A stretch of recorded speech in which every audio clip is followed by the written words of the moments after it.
One of the most common concerns that people have when they're new to touring in France are all of the different places to stay. What are the campsites like? What are these airs that you've heard about? What is this camping car park nonsense? Like, how does it work? How can people say that they stay in these places for free, not have anything booked at the end of the day? That sounds absolutely terrifying. So what I want to do today is just run through some of the most common places that you can find to stay whilst you are touring around in France. If you're new here, hi, my name is Kat and I'm here to help motorhome and campervan owners make the most of their time on the road, particularly those who want to take their motorhome across into Europe but are a little bit intimidated by where they're going to stay. So we're going to run through them today. Are you ready? Let's dive in.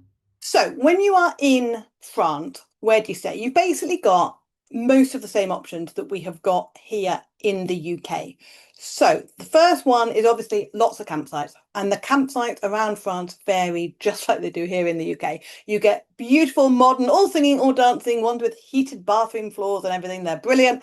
You get ones that have got swimming pools and restaurants and are by a beach, and they've got kids clubs and surf schools and all the rest of the stuff. They're also amazing. And then you get much more rustic ones, and these are the ones that perhaps will have lower amperages, or they might have electrics that are a little bit dodgy because they have a very basic requirement for campsites on what they need and what requirements they have to adhere to. So do your research before you book into the campsites. Few ways that I will find a campsite in France are I either use things like the Caravan Club website or Camping Caravanning Club website. I use Parkfanite, the app. I'm going to show you how to use that in a second. And then I also use a website called PitchUp, which is really good. PitchUp, it mainly works in the UK, but it shows you some late availability, and you can put a requirement in there and it may show you some in France, but it doesn't show all the campsites. So that's probably my last resort when I'm in France. But the most common way I use of finding campsites, especially if I'm traveling out of main season, is something called ACSI or AXI, whichever way you want to pronounce it. And that is a club, basically. Let me bring that down because I look like I'm in a... There we go. So AXI is a club or a group, if you like, campsites that have paid to be part of the group, and they offer reduced rates on their pitches for people who have bought into the club. So I think it's around €40 for the year, and that gives you access to hundreds of campsites all across Europe, including in the UK. And they, like I say, you can literally look on their book, you can look in the app. I always use the app, actually. I don't know if they still do a book. I think they might have stopped that, but they've got brilliant apps. You can look on, all right, I want a campsite near here, see if there's an AXI website and then, or an AXI campsite, and then you can, some of them you can even book online as well. So that's how I find the campsites. The next place are these things called airs. So this was a campsite in Bayeux, actually. This was our group trip last, what was that, last April, last May? And you can see it's a really nice campsite near where the tapestry is. Decent pitches, big space, loads of space for us to all sit there and have a little chat. And yeah, so that's your typical sort of campsite in France. Now, airs are approved stopover places, usually run by a local council.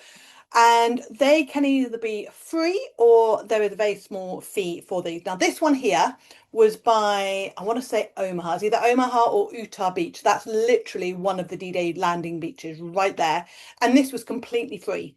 So we went there as a group and didn't pay a single penny. Now, there was no facilities on that air at all. There was no waste emptying points. There was no fresh water tap, nothing, no electric hookup, no nothing. So you do need to be self-contained if you are going to use these airs. But like I say, some of them are completely free, like this one was. And then if you do have to pay, like the one that I mentioned that was on Mont Blanc, at the foot of it, that was, I think it was like €10 for the night, and that's for the van and all of its occupants. So you're not paying per person or anything like that. Most of them, there's nobody around at all. You pay some sort of ticket machine, or you might pay at the local restaurant or shop or something like that. And you literally just pay it. Sometimes you get a little ticket to display in your window to say that you have paid it. Airs are fantastic because they allow you to tour around. They allow you to go and explore. You cannot book them in advance, and it's basically first come, first served. Like I said, services can vary, and I'm going to go through Parkfanite in a minute and show you how I find all of these places. Now, if the thought of driving somewhere like Utah Beach and not knowing for sure that you have got a space there and perhaps the air will be full or shut down or something like that gives you anxiety, but you don't want to pay 50, 60 euros a night for a campsite, there is a really good halfway house called Camping Car Park. And Camping Car Park are a fairly new scheme, and they have bought up a lot of the airs from local councils who haven't got the money to maintain them anymore. So places, not this one, but places like this where the local councils are like, we just can't keep it up. The camping car park have bought it. So they are airs. Sometimes they've put in more facilities. Sometimes they've left them exactly as they are. And again, you'll be able to see what facilities are available on their app. And what they have done is they've given you a way that you can log onto their app. You've got to become a member, and then you can literally reserve a pitch. So you know when you turn up at that particular spot, you have got a pitch there. They're brilliant. Such a good idea. They usually got some sort of barrier entry, so they're often a little bit. You often get less people sort of that could just turn up late at night or anything like that, because they often, the barrier will have a cut-off point that you have to get there for. So that's something to be aware of. If you are going to say come off a ferry at 9, 10 o'clock at night, make sure that you can get in to the one that you have booked. But they're really, really useful. And like I say, you can use the camping car park website or app to find them. They are pretty much all paid because obviously it's a paid service, so there will be a cost for them, still less than there would be for an all singing or dancing campsite. The next thing then is obviously wild parking, off-grid, whatever you want to call it. And this is basically staying here. So this was in the Pyrenees, and it's staying away from everywhere for a night, turning up fairly late in the afternoon and leaving in the morning. It is easier to do away from the beaches. It is banned in the national parks. And if you try and do it near, trying to think of a popular area, Disneyland Paris, you're going to struggle because obviously the world and his dog wants to go there. So yeah, again, I try and find these on Park for Night, and I look to be sure of recent reviews and what people have said about them. And that is how I find them. Was there another one there? Oh yeah. So we mentioned this earlier, but there's plenty of service points. So if you do want to use airs, or you do want to use off-grid wild places, and even some of the camping car park places, if you use them enough, then you'll be like, well, where do I go and empty out my waste and get fresh water and stuff? That's where these service points come on. So you often will find them on the big motorway service stations. You will fill up with fuel, then there'll be some sort of like shop or eating area or something, a building. And behind that is normally a big car park. And somewhere in there will often be a motorhome service point.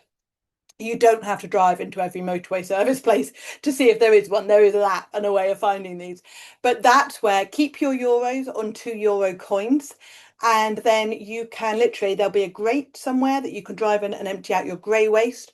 And then there'll be a place that you can empty out your black waste, your toilet waste. That's normally paid.